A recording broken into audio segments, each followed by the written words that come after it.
I don't know if you can carry this. It's leaning a little bit to the right. Okay, well, I'm gonna make it as crooked as possible, just for you all. I'll skip there. All right, welcome everyone.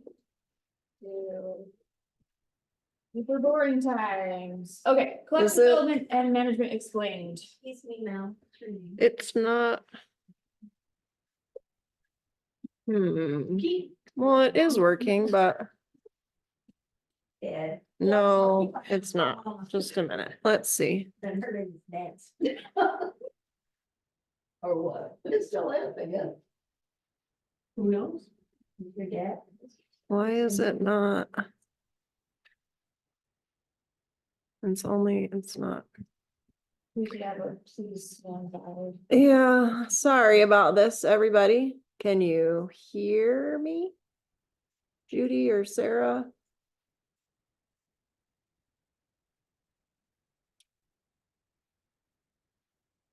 Why it's not? Just a minute. And maybe there's an maybe difficult. Oh, yes.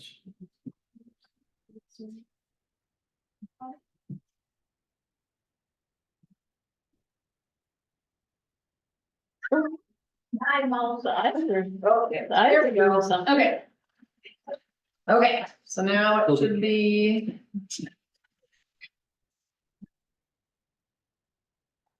There we go. Thank you. Okay. Collection development and management explained. Okay, we're gonna start with how books are published, specifically children's books. Because it's not just a matter of typing out what you want and then getting it published. Like you can do that, that is an option that happens, it's great, but every story starts with an author. The author goes, this is the best book, I've done it, I've made the new Harry Potter, alright. So then they take it to an agent, and agents will say, yes, this is fantastic, or no, oh my gosh, go back to writing school. Or find a new hobby, I don't know. But it's really just a matter of, is this gonna make us money? That's, you know, it's what it is. So if they're like, this book you wrote, you say it's for kindergartners, but it's more of something that like a high school student would read, well, maybe you should rewrite it, so it actually is like you're talking to a 5-year-old, not a 15-year-old. From the agent, they take it to the publisher, so. Agents are like, okay, so Penworthy or Scholastic, those are for kids, like Scholastic book fair. So they're gonna go, hey, this is a great book, it's about a dog that's a man that solves crime. I actually don't know what Dog Man is about, but, you know, here, it's popular. And so they're gonna go, hey, here's this great thing, all of the kids are gonna wanna buy it, it's perfect. And so the publishers will go, yes, this is great, and yes, this is perfect, it's just right for 4th graders. And then the publishers are like, here's this great book, and they're gonna take it to an editor, and editors are gonna go, wow, you guys are terrible at spelling, or whatever, but that's fine, because that's what I'm here for. Fun fact, Jane Austen was terrible at grammar and spelling, so good thing we have editors, because they catch those things. They also keep in mind, okay, this book is for 4th graders. So we're going to make it accessible for a 4th grader. Now, this is usually like give or take a few years, because some 4th graders read at a higher level, some 4th graders read at a lower level, some of the younger kids are gonna be reading at a 4th grade level, there's a lot that goes into it. Okay, so publishers then go to marketers. Who then go, hey, look, it's Dog Man. Perfect for kids. Buy it, give us money. But it's all dependent on age range. Publisher to reviewers. Reviewers So you have professional reviewers and they read through and they will either say, this is a great book and every kid should read it, or this is for some kids, or they'll say, this is not a good book, and every process between me and behind, they were all crazy. Then reviewers to librarians, so then that's where we come in. So we have an approved collection development policy. We don't just buy books without researching them, unless it's like, okay, this is 16 in a series, we have all 15. Obviously, we're gonna get the next one, but like, if it's like a new thing. I'm gonna go, is this worth buying? Is this gonna fit the interests of the kids here? Is it gonna be anything? And then when they come in, I go through them and I go, this is not what I thought it was. We are returning this, or this is, it says it's for kids, but I'm going to put it in the young adult section or the adult section. But it's really still like, there have been so many books that I've gotten that I'm like, there's one book that I was like reading just because I was fascinated with how horrifying it was. And, my mom came in and she said, what are you reading? And it was like, I was 12 again, and I was like, no, you don't look. Yeah.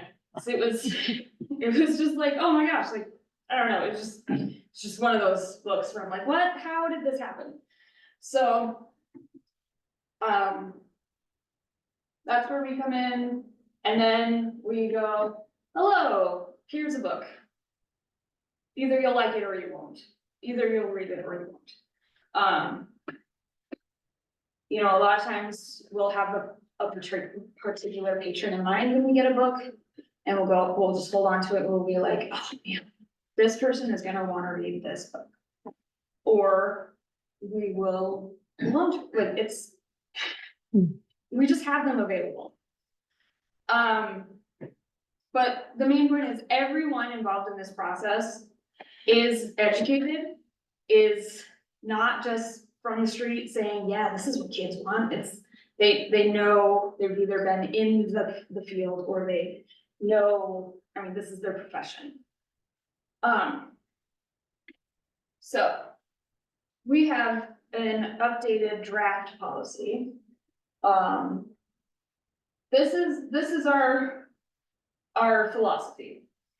So there's a term that's called, books are mirrors to the world and reflections of ourselves. Or windows to the world and mirrors to ourselves, so that you can see other other perspectives, other work viewpoints. But you can also see yourself in these books. And that's just like, the whole point of so many of these books is understanding. And with understanding, it comes with understanding everything. Now, you don't have to want to understand everything. If you start reading a book and you go, I changed my mind, I don't want to understand this is too much for me. Hey, guess what? You can return it and you can say, no thanks, that's not for me.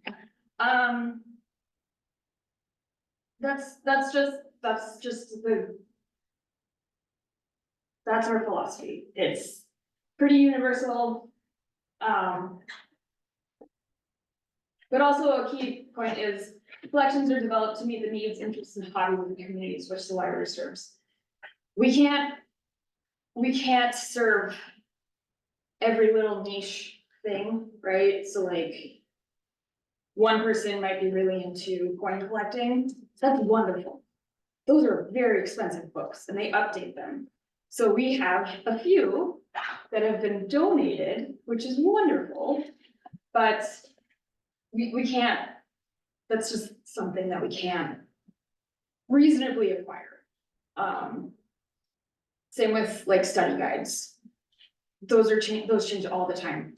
Like it's not even the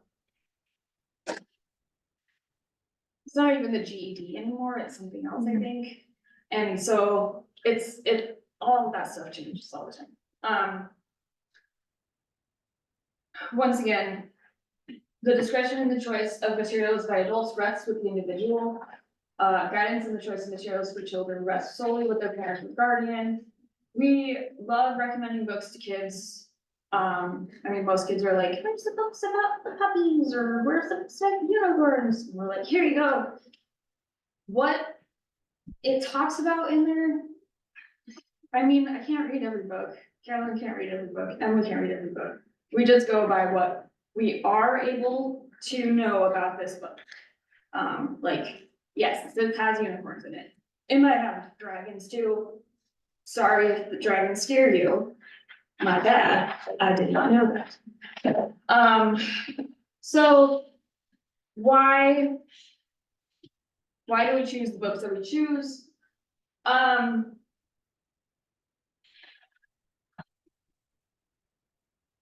So when we go through journals, so we get New York Times Book Review. We get catalogs from various publishers. We Preview boxes, so like some companies send us a box of very, very expensive books. And then we look at them and they sit on the floor for like a month, and then I finally can send them back and say, I'm not spending $40 on a 5-page book about llamas, like, no, that's too much money. And then materials are selected according to the needs and demands of the communities. With the caveat that we can't possibly address every single need and demand. I mean, it's a matter of budget, it's a matter of what is available.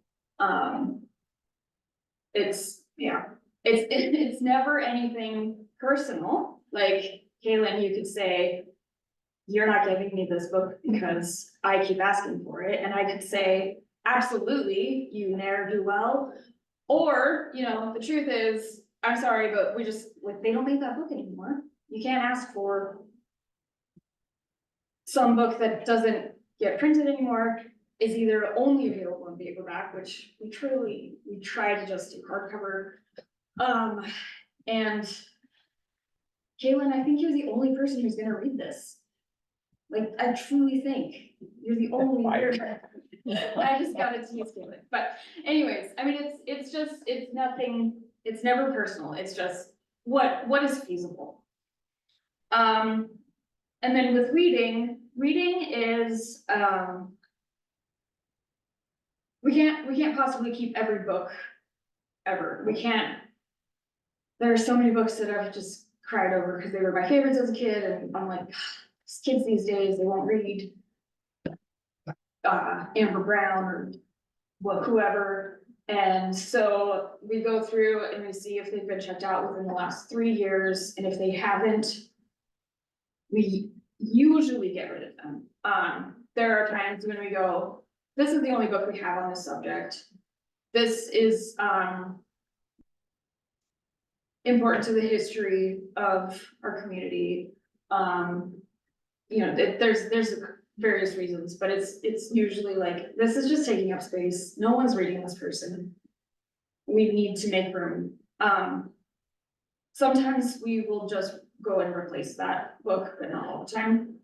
And sometimes the books are moldy and gross and damaged beyond anything. And that's when we just say goodbye, into the trash you go.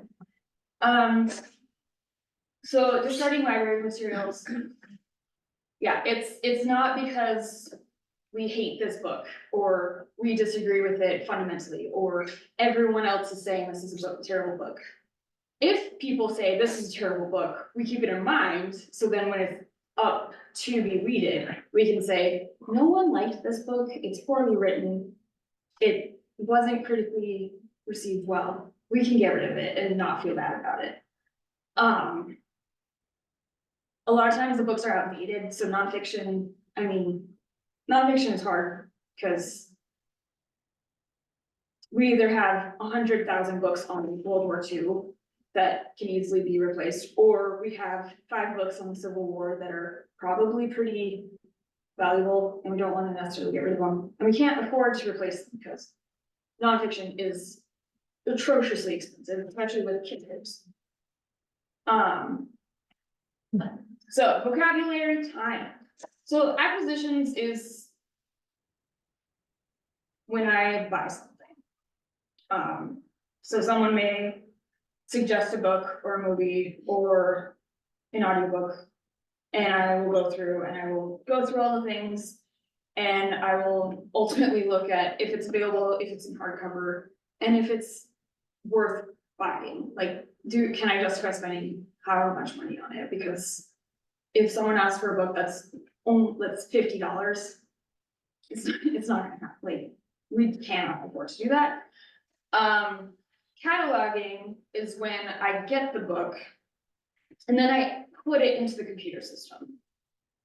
This involves putting it in the right location within the library, the right age group, which library it goes into, and that's not it. And then genreification, that's deciding who I understand. So I try not to do it with, like, I don't wanna add like a mystery to every single thriller, suspense, anything that has any air of mystery in it, because we have patrons who come in and they just look for that sticker because they know they're cozy mysteries, and cozy mystery is very, very, like, it's not gruesome, it's not grisly, it's usually pretty funny in its own way, like, think Agatha Christie. But like, it's usually like around like quilting or. Mystery light. Right, yeah, exactly, mystery light. And so I've just learned that that's what that means. And also, I don't wanna have to sit and determine whether it's suspense or thriller or horror or whatever, when it's like, you can also just read the inside flap. Mhm. And sometimes they overlap too. It could be a science fiction mystery. It could be, Right. we could put stickers all the way up the spine and you Right. couldn't read the title. Right, So There's- that's And there's another. romance and homesteading in it too. Yeah. right, there's a couple of Christmas books that we have that are like large print Western, Christmas, romance, and Christian. That's 5 stickers, that is way too much space. I mean, that's just, oh, and large type, so, I mean, it's really just kind of like, does this explicitly say it is science fiction? Does it explicitly say it is Western? Like, yeah. So, Emily is the one who everything ultimately rests with, but she's delegated that power to me. I listen to everyone who offers suggestions.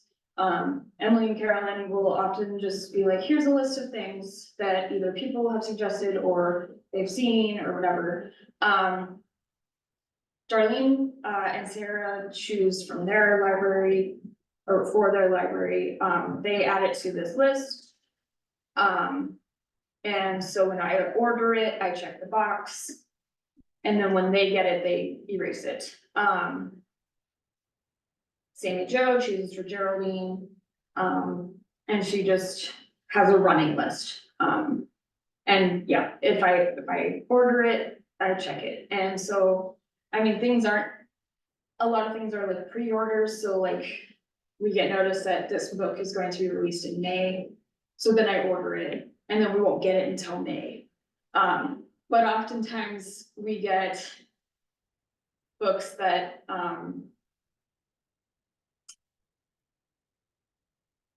change, like the publishing industry is so weird about stuff. I ordered a book in 2021.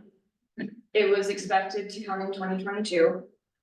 But within a couple months of ordering it, I got a notice that the date had been pushed back to 2023. And then I got another notice that it was gonna come out in May of 2024. And then 2 weeks ago, I got a notice that it was canceled. Mm. Like, they're just not gonna make that book anymore. So, I mean, and that happens all the time. Like, it's just to the whims of the publishing people. So, and a lot of times I will order books and we just never get them because for whatever reason, it was canceled. Not that they stopped making the book, but like, they just, I mean, it's just like ordering stuff online. You just, yeah. So, I mostly order from Baker and Taylor.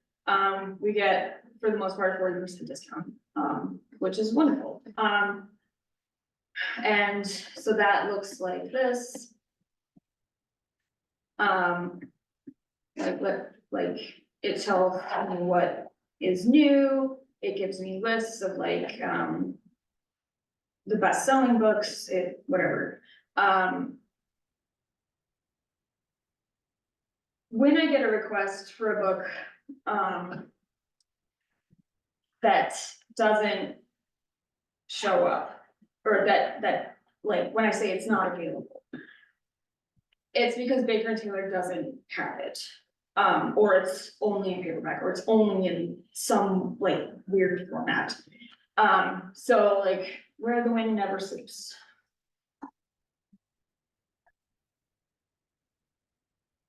It doesn't show up on here. That isn't to say I don't check other places, but it usually, if it's not here, I'm not gonna get it elsewhere unless I wanna pay a ridiculous price.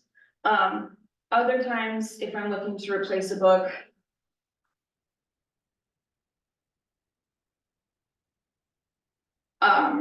right here, it tells me the format. So I tried to find a hardcover edition.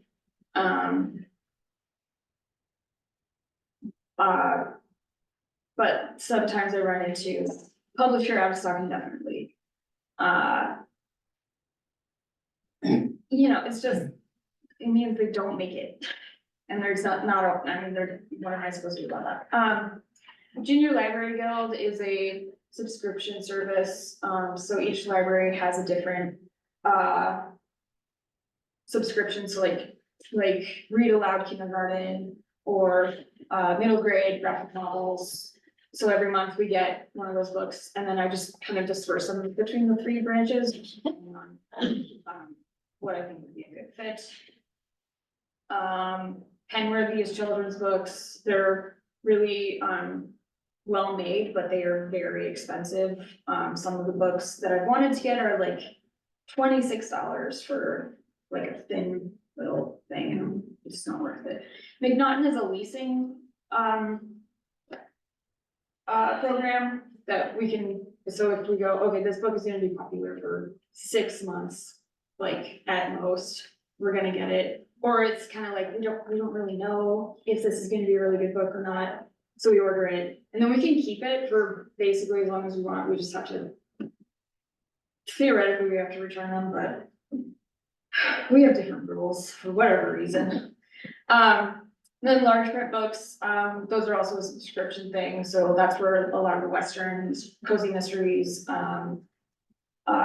Christian books, Barnes and Noble, I really just like to take advantage of the 50% off sales, because why not?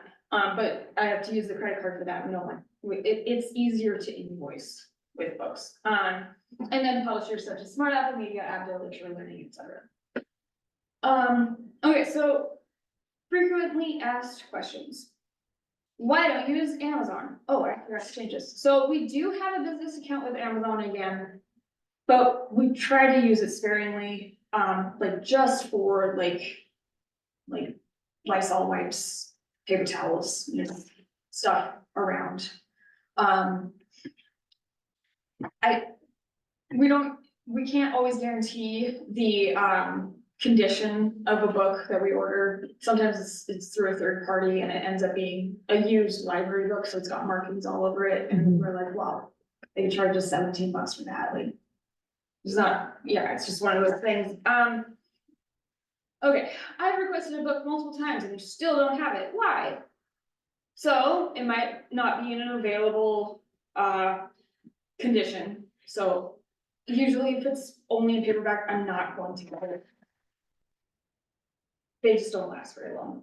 And sometimes they do come into the pocket ones, and those are a waste of everyone's time. They're out of print or they're ridiculously expensive. The return on investment, so is it worth getting? Are other people gonna check it out? Does it have historical significance? Is it part of a larger series? Like, if it's number 32 in a fantasy series that requires reading all the 31, plus all of the side knockoffs, no.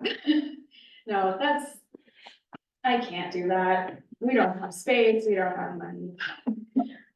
It may be back ordered, which means I ordered it and it will, as soon as it's made available, it'll come here. But with that, there's a lot of, they might get canceled and like, they might run out of copies or whatever reason. So, I mean, it's just, it's not a perfect system, cause it's not, like, I'm ordering things online. It's just what happens. Why can't my branch librarian order books? So, in order to be a cohesive system and maintain the budget, it's just the Fort Benton Library is in charge of acquisitions. It is highly unusual for any branch to order their own books. I know it has been done in the past, but you know, in the last 6-7 years, it hasn't, so we're not gonna change that. But it's not that I don't listen to what the other branches, it just depends on what their budget is, what they already have in their library, etc. I donated a book that I or my grandma or another local wrote. Why don't you have it in the collection? Cataloging is not as easy as, I described it earlier. Like it is, but only if it already has a record. If a record is not available, I have to create it, and that is not fun. This is what, a record looks like.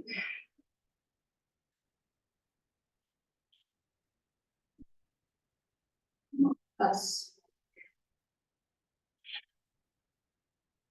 So each of these numbers has a meaning, but in there's specific requirements. I mean, it's essentially coding.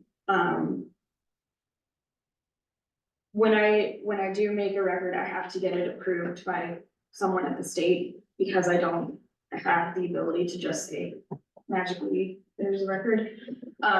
It's just very time consuming. I have to make sure everything is accurate. It's something that I've been wanting to explore more, but weirdly enough, grad school didn't have a cataloging class, which I complained about for 2 whole years. And I will continue to complain about until I get it back. Okay. Why are there so many books that I don't like? My taxpayer money is being wasted. All right, well, everyone's taxpayer money is being wasted in some way, if you really think about it. So, I mean, things that we may not agree on or even utilize. So, I mean, I for sure don't use every single book in Shorter County, and yet that's where my money goes. Also, if you go to the courthouse and ask Lana or Stella nicely, or I don't know, I asked Lana, what your tax breakdown is, or you get a nice little sheet in the mail, it's about $20 for a household for a year. So complain, don't complain, it's $20. The library is for everyone. Just like how a grocery store offers foods that you may be allergic to or find disgusting, like I hate mushrooms, gross, keep that outside. Ugh. I'm not gonna boycott a grocery store because they have mushrooms. Um. You know, it's. Yeah. We are gonna offer materials that you find objectionable. That's, libraries since their inception have always, it's about containing knowledge. And if you wanna find out more on that subject, you go to your library. And if you go, oh, okay, never mind, this is not for me, then you can change your mind. If books don't get checked out, then they get weeded. So if you are very upset about certain books, just continue to not read them, and then they will probably get weeded, unless they are of historical significance, or something we have on that topic, or whatever. Why should my tax dollars pay for access to offensive materials? So this is actually taken from, an FAQ from the Lewis and Clark Library back in 2007 regarding the internet. But it is true regardless.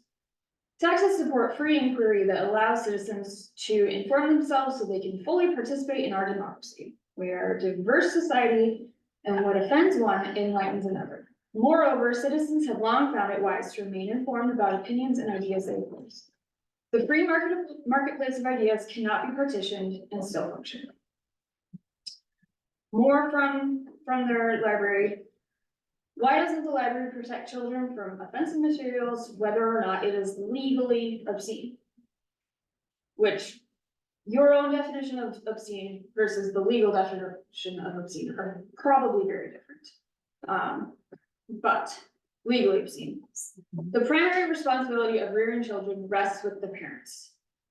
If parents want to keep certain ideas or forms of expression away from their children, they must assume the responsibility of sheltering their own children. Governmental institutions like the library cannot be expected to usurp or interfere with parental obligations and responsibilities when it comes to deciding when a child may be reviewed. Once again, there's a lot of stuff out there, and with the internet, kids can access whatever they want. I mean, even if they don't have access to tablets or phones or whatever the 7-year-olds shouldn't have anyways, but they're going to find out about certain things, and we're not providing stuff that's like, hey, kids, you want to learn about this? It's more like, here's a book for a parent to check out, to explain to their child at that child's level.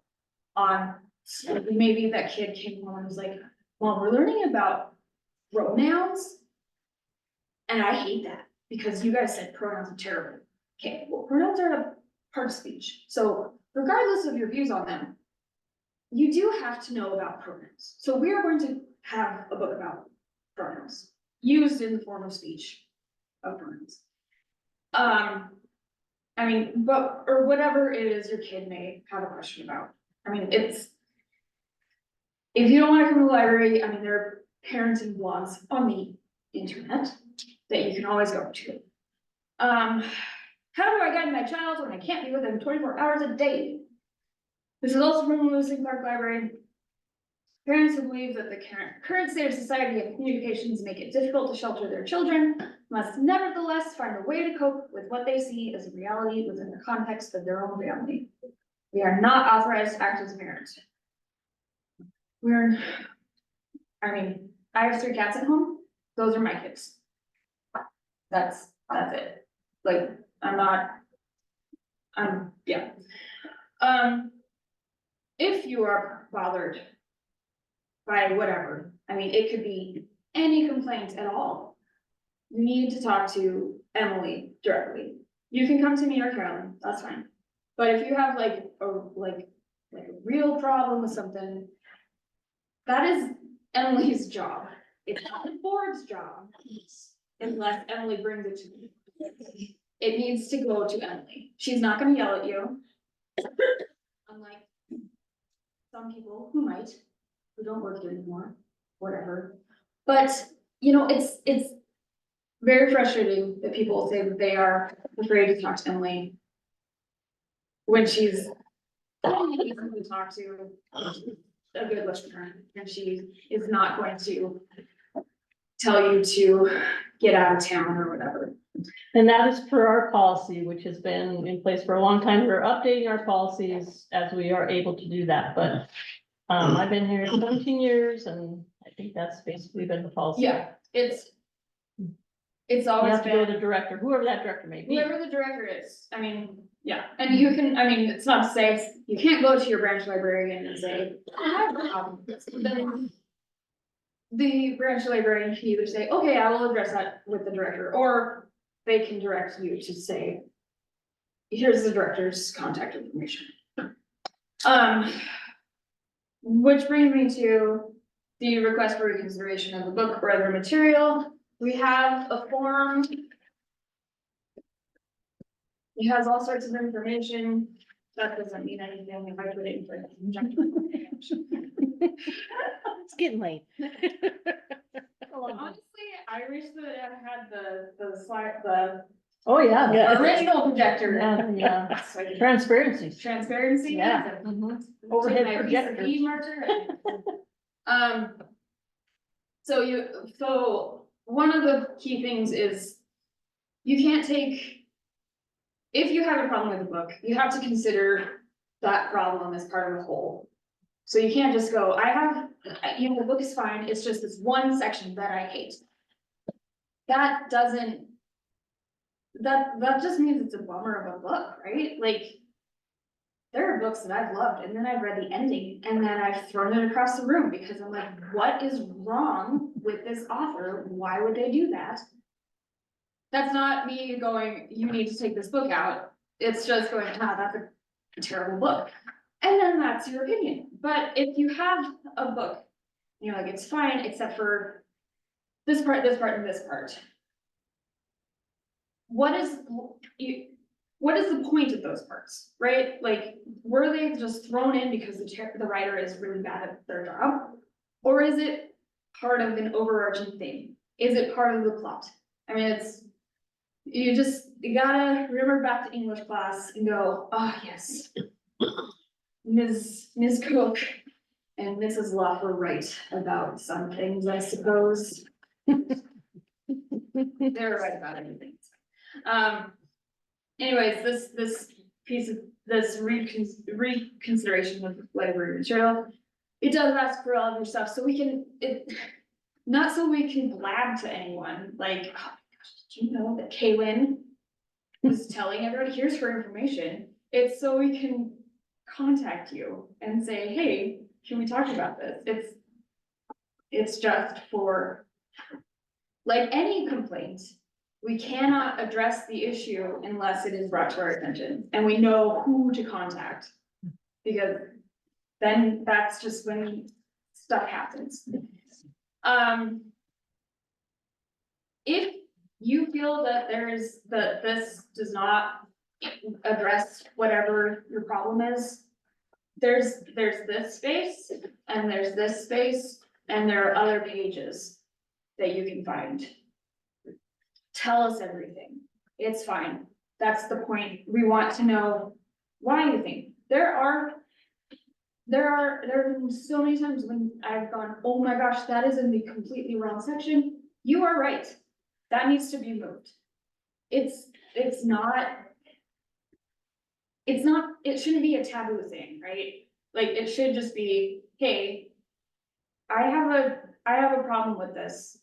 And, I've thought about it and I've considered everything, and I just don't think that it belongs here. And then we go, okay, all right. Oh, you're right. That book should not be in that section. There have been, Chuck Palahniuk books, which if you know, in the young adult section, that I've immediately moved to the adult section because no. I mean, young adults are welcome to check out whatever, but it doesn't, just because it's about a 13-year-old doesn't mean it's for 13-year-olds. Anyways, questions, please contact me. Real quick, back to, like how I decide with books. So today, the, young adult literature, yeah. Newberry, Caldecott, Pure Belgrade, Greta Scottsville. Youth media awards came today. Yeah. So I got a list. And I went through and I highlighted what we had.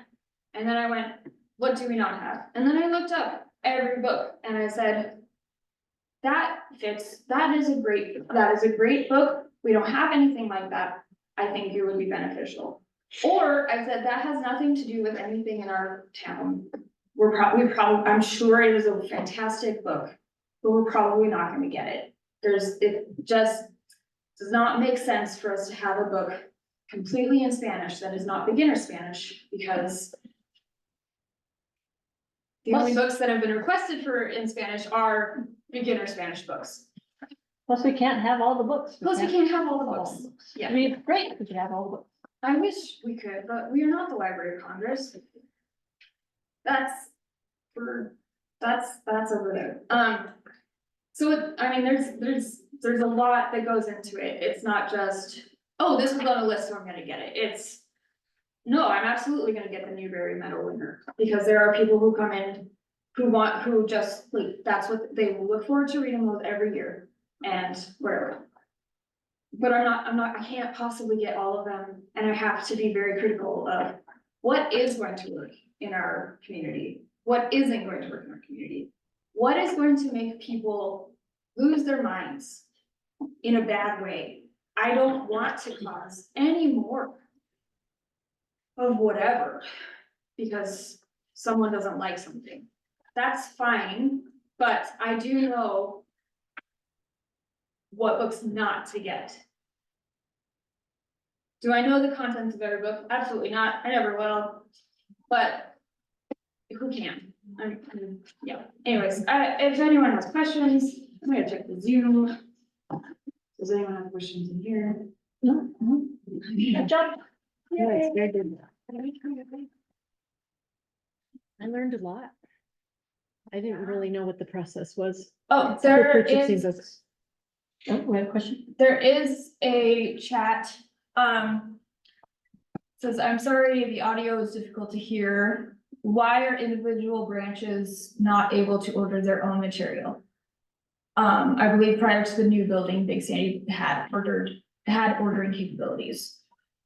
Right, so it's not that they can't have any input.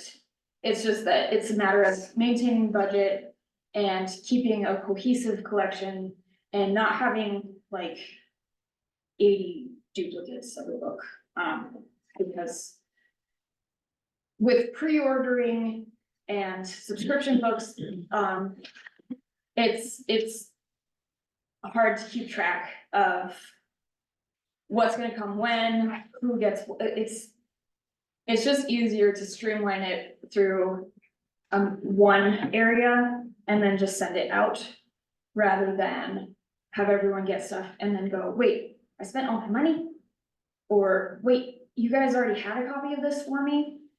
Because you pre-ordered 3 years ago, like, And they It's- do have input. and they, yeah, I mean, it's, They I'm have a not, list. right, I'm 100% listening to what the other branches want. It is a matter of what is feasible, and not every request is going to be denied, but not every request is going to be fulfilled. So. I don't know, we can't That's the always way- get what we want, but you know, we do also get most of what we. That's a song. So- It's like any Makes business, sense that, to just me. like at benefits, we can't order what we want, we have to put it in, it has to go through our purchasing person, and they say yes, no, whatever, and it's all about money. And keep it within the budget of Well, what's needed. And so I have, I took a class with a librarian over in Vancouver in Washington. And that's a huge branch, like, that's a huge branch system. And cause it's like the main branch is in Pullman for whatever reason. But she's in a university library. but the main ordering place is in Pullman, but she's all the way over in Vancouver. And so each branch librarian, each head of department will submit like, hey, here are the titles that we want. And then the people at the main part will go, yes, no, yes, no. And I mean, there's like, it's hardly any listening. So I mean, I do value the opinions of the other librarians and what their people want. It is simply a matter of logistics and, yeah, so it's, I mean, it's. And yeah, no, it used to happen, but it doesn't anymore, and that's it. So, all right. Mary, you also mentioned at the beginning of your presentation that sometimes you get books that you open and say, this is not for us. I'm wondering what kind of book you deem is returnable. Could you get some examples? Okay, so the book I can think of is a graphic novel for teenagers about puberty. Oh, I didn't expect anything that came out of it. It is what most people think of when they hear graphic novel. Which graphic novel is a picture book for adults, essentially. That's a very crude way of saying it. This was every illustration you can think of. Every little horrifying thing that you go home and go, oh, I hope my child was not exposed to this. It was fascinating in a weird way. I learned a lot from it, stuff that probably should have learned in high school, not gonna go there, but, you know, I'm not saying the information wasn't invaluable. I knew it wasn't gonna be a good fit, so I sent it back. There is another book that I got that, it had a funny name. I thought it was a kid's book. It is How Different Animals Have Sex. Don't need that. We don't need that. It's just, why?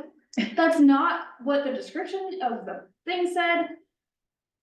No, I mean, so when we get books, I mean, I have a whole stash of books that just sit there that I just kind of go, oh, I don't know, because I've either missed the return time on it, like I can't return it anymore because it's been too late, or that it wasn't returnable in the first place, and so I just sit there and go, oh my gosh.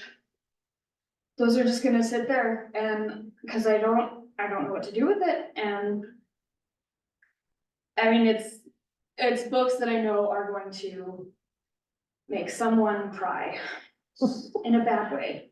so if, let's say, one of the branches get a book and they want it returned, if they get it and go, oh, this is not what we thought, they can let you know and you can return it? Absolutely, yeah. Okay, Yeah, so if a brand gets a book and they go, we asked for this is not what we thought it was gonna be. You guys are more than welcome to send it back. And I will deal with it. Like, you know, just because you get it doesn't mean you have to put it out for everyone to see. I mean, and yeah, like sometimes it is like a waste of money and time, but I mean. In the long run, it's saving a lot more money and a lot more time, so. so the branches send you books that they want. So Yeah. you order whatever, kind of what they want, you send it to them, and before they put it on the shelves, they look through the books? I just catalog them, I put them in the box and then we send it to them. We send them, So then they cover them and they do whatever and there they go. so you don't always read everything that goes out No. to them? No. So before they put it in there, something's iffy, then they should Yeah, grab the I mean, book and yeah, say, hey, this is not what we want. yeah, not to say that things don't like, you know, slip through and, Right. you know, we know, we've put stuff up there, we're like, oh gosh. That was not intended for the little old lady we sent it to. Okay, all right. So there could be a twofold from this, they come to you first, it slips through, the branches can go, oh, we found this, we're sending Right, it back. right. So it's kind of a two-person kind of thing when they go out. Sure, Starts yeah, here and then they Well, look at it again and and- say, no, we're right. sending it And back. when I get requests, I'm assuming that the librarians have done their research. Well, that's what Yeah. I'm asking. Yeah, Yeah, cause, okay. and I mean, which isn't to say that, I mean, things. I mean, things slip. I've ordered, like I said, I've ordered things that I've been like, oh dear, that is. So That's it's just just- not a good fit. No one's gonna wanna read that except for maybe some weirdos, so. So basically, it's a team effort to Yes. see what people want at their branch library. to Yes. See if it's a good fit. And if Yes. it's not, they can send it back. Yeah. Hopefully, he can send it back. Yeah. Or whatever. Yeah. Okay, And if not, then it goes to the weird dark corner. And I ignore it okay. and go, I don't know what to do with this. Maybe I'll make a summer reading basket of all the terrible books that I can't return. So if they don't want, so if a branch doesn't Bingo. want a book at their library, they can just send it back and go, no, we don't want this at this branch because it's not Yeah, for us. right, yeah, Sure. totally fine with that. I mean, nothing should be permanent. Right. You know, everything should be pretty fluid and understanding.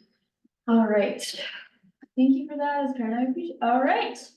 And I also look at the books, I check to make sure the barcodes are right and stuff like that, but sometimes I read the book covers and sometimes I don't, so it goes through more people too, Yeah, than just Mary. So it's like what she said, if they did their research kind of first and say, yeah, we want these Right. book, and then when they take it back Right. before they put it on the shelf, But- if they have time, they could kind of glance through it. and but go, even if you do your research, I mean, there's a series that I just Exactly. bought that I thought was one thing and it turned out to be another thing, and I was like, well, someone will read it, but Right. like, I thought it was a graphic novel series, it wasn't, that's fine, but, Okay. yeah, so, thank you everyone who attended Yeah. in person and online. If you have any further questions, comments, concerns, please contact me or Emily or, that other lady, I don't know, she's kind of old. Just, None of us are getting any younger. you guys complain to Caroline. Voice experience, yeah. All right. Okay, all right. Thank you. I'm going Thank to- you very You much. may not listen. All right. Yeah.